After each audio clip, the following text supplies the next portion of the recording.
Simply put, the confirmation trap is when we ignore all the facts that contradict our previous belief or the facts that we are dear of.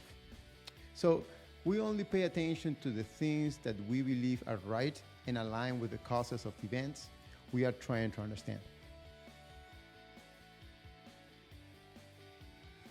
With the incredible amount of data that we are working these days, it's possible that there are correlations among different variables in the data.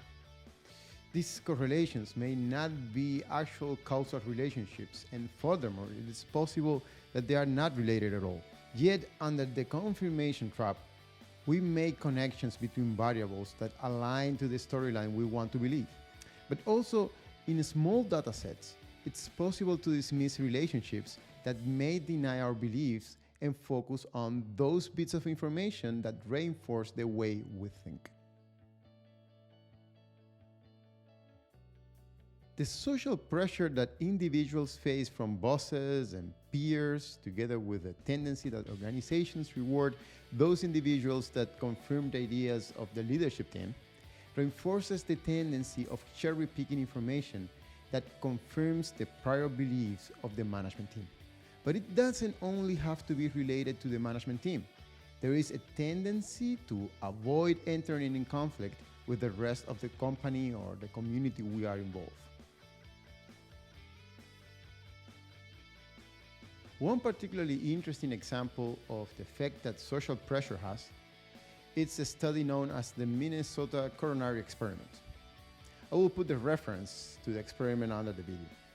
It took 40 years to publish the results of the study because they challenged the belief of the scientific community at the time. The study in question was analyzing the relationship between saturated fat consumption and heart disease. Even if this was one of the best designed studies and the chance that it would change the general belief about these relationships at the time was very low, this shows that when results do not align to what the community expects, they might get suppressed.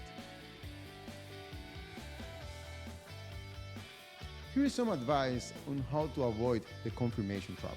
Number one, avoid cherry-picking your results by specifying in advance the data and analytical methods that you use to do your analysis. Number two, engage skeptic people to work with you. Actively search for information that might disprove your own beliefs or results. Engage in critical thinking. Number three, be wary of immediately dismissing results that are below some statistical threshold.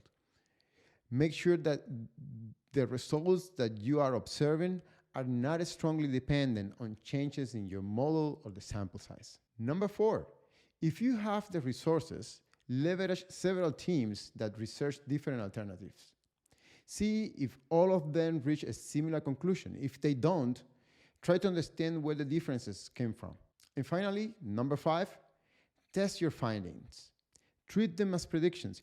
If you find a correlation that you think it's something your organization can leverage, run an experiment to actually prove the correlation exists.